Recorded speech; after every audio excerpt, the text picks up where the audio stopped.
So how much do we pay our employees? Common question I get.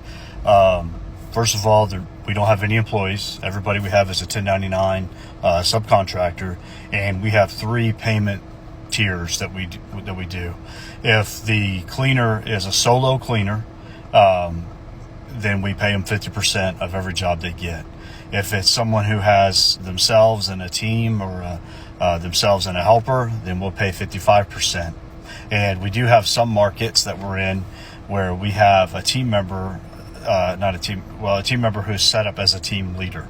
And so what we'll do is we'll give them some additional responsibilities to work with individual solo cleaners one time to get them started, just to make sure that there's someone we want on our team, and we pay those people 60%. So again, how much do we pay people?